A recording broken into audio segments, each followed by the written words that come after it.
बहुत महंगी है, फिर आप क्यों ले आए मेरे लिए? माना कि तुझे कॉलेज भेजने की हैसियत नहीं है मेरी, लेकिन मैं इतना तो कर ही सकता हूँ ना तेरे लिए। अविनाश की आंखों में आंसू थे जिससे उसकी लाचारी साफ झलक रही थी। वो एक फैक्ट्री में मजदूरी का काम करता था। अविनाश के माता पिता का देहांत बचपन में ही हो गया था। पैसे कमाने के चक्कर में अविनाश खुद तो पढ़ न सका, लेकिन उसने अपनी बहन शिवानी को स्कूल भेजा। लेकिन स्कूल के बाद शिवानी के कॉलेज का खर्चा उठा पाना अविनाश के लिए बहुत मुश्किल था। अपने भाई की आंखों में आंसू देख शिवानी झट से उसके गले लग गई।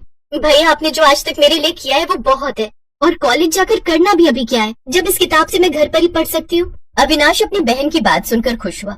वो शिवानी का बहुत ध्यान रखता था, लेकिन इन सब में वो अपना ध्यान नहीं रख पाया और धीरे धीरे उसकी सेहत बिगड़ने लगी। एक रोज, भैया ये लो गर्म पानी पियो। भैया, मैं कितने दिनों से देख रही हूँ आपकी खांसी बढ़ती जा रही है, चलो न चलकर डॉक्टर को दिखा लेते हैं। इसकी वजह से आप सारी रात सो भी नहीं पाते, अपनी तबीयत पर ध्यान नहीं देते, ऊपर से सारा दिन फैक्ट्री में मेहनत करते हो। अरे तू बेकार परेशान हो रही है, एकदम ठीक हूँ मैं। जा, अब तू भी जाकर सो जा। वैसे भी मुझे कल फैक्ट्री जल्दी जाना है, साहब ने जल्दी बुलाया है। नहीं भैया, हम सुबह ही डॉक्टर के पास चलेंगे। अरे कुछ नहीं शिवानी, थोड़ी सी खांसी है बस, एक दिन अपने आप ठीक हो जाएगी। लेकिन अविनाश बिल्कुल गलत था। खांसी तो एक ऐसी भयंकर बीमारी थी जिसे वो काफी वक्त से नजरअंदाज कर रहा था। शिवानी ने उसे कई बार समझाया, लेकिन कभी काम की वजह से तो कभी डॉक्टर के खर्च को लेकर अविनाश हर बार टालता रहा। एक रात, भैया उठो भैया, क्या हुआ भैया? शिवानी घबराकर पड़ोसियों को बुलाने घर से बाहर आई ही थी कि तभी उसने दो लोगों को बात करते हुए सुना। चित्रगुप्त, आखिर क्या है ये? इस समय इस लड़के की मृत्यु का समय अभी नहीं आया है। प्रभु, विधि के अनुसार अब समय तो आ गया है जाने का, लेकिन ये बहुत ही पवित्र आत्मा वाला इंसान है। जीवन भर इसने संघर्ष ही किया है, और ये इसके अच्छे कर्मों का ही फल है कि हम इसके प्राण तब तक नहीं हर सकते जब तक इसकी अंतिम इच्छा पूर्ण नहीं होती। और क्या है इस मनुष्य की अंतिम इच्छा? उसे पूर्ण करो और फिर इसे अपने साथ शीघ्र लेकर चलो। प्रभु, कल रक्षाबंधन का त्योहार है और ये लड़का अविनाश अपनी बहन से आखिरी बार राखी बंधवाना चाहता है, यही इसकी अंतिम इच्छा है। इस वक्त ये मूर्छित तो है, लेकिन इसकी आत्मा तब तक इसका शरीर नहीं छोड़ेगी जब तक ये उसकी कलाई में राखी नहीं बांध देती। उसके बाद ही हम अपना कार्य पूर्ण कर सकते हैं, लेकिन तब तक हमें यहाँ प्रतीक्षा करनी होगी। प्रभु, अपने भाई की मौत की बात सुनकर शिवानी सिहर उठी, लेकिन फिर भी उसने खुद को संभाला और अपने भाई की रक्षा करने लगी। वो सारी रात अपने भाई के सिरहाने ही बैठी रही।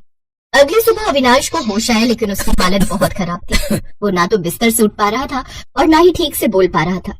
भैया, भैया आप ठीक हो ना? हाँ मेरी बहन, जा अब तू जाकर राखी ले आ। आज राखी का त्योहार है ना? आज राखी का त्योहार था। शिवानी प्लेट सजाए तो बैठी थी, लेकिन उसमें हिम्मत नहीं थी कि वो अपने भाई को राखी बांध सके, क्योंकि वो जानती थी कि इसके बाद क्या होने वाला है। ला शिवानी, अब राखी बांध भी दे बहन। नहीं भैया, अभी शुभ मुहूर्त नहीं आया है। अविनाश के बार बार कहने पर भी शिवानी बात को टालती रही। तो वहीं बाहर खड़े यमराज और चित्रगुप्त का सब्र का बांध भी अब टूटता जा रहा था। चित्रगुप्त, अब हमें और कितनी प्रतीक्षा करनी होगी? अब तो दिन होने को आ गया। प्रभु, मेरी समझ में भी कुछ नहीं आ रहा, आखिर इस मनुष्य की बहन के मन में चल क्या रहा है? ये क्यों नहीं अपने भाई को राखी बांध रही? अब हमें भेष बदलकर अंदर जाना ही होगा, यहाँ खड़े रहकर प्रतीक्षा करने से कुछ नहीं होगा। फिर भेष बदलकर यमराज और चित्रगुप्त शिवानी के घर की तरफ चल दिए, लेकिन वो ये नहीं जानते थे कि शिवानी पहले ही उनका इंतजार कर रही है।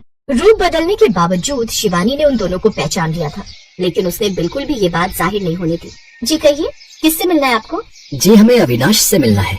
क्या वो इस वक्त घर पर ही है? हाँ, लेकिन भैया की तबीयत ठीक नहीं है और वो आराम कर रहे हैं। हाँ, तो हम यहाँ उसके इलाज के लिए ही आए हैं। अच्छा, आप कैसे इलाज करेंगे मेरे भाई का? तुम जितनी जल्दी हो सके उसकी कलाई पर राखी बांध दो, फिर देखना वो कैसे झट से ठीक हो जाता है। मैं जानती हूँ, लेकिन मेरे भैया बीमार रहते हैं, तो मैंने इस बारे में एक तांत्रिक से बात की थी, तो उन्होंने कहा कि मैं पहले किसी और की कलाई पर राखी बांधूं, उसके बाद अपने भाई की। शिवानी की बात सुनकर यमराज मुस्कुराते हुए बोले, हाँ तो इसमें कौन सी बड़ी बात है? देखो, मेरी कलाई भी सुबह से सूनी है, तुम जल्दी से मेरी कलाई पर राखी बांध दो। ये सुनकर तो शिवानी खुश हो गई।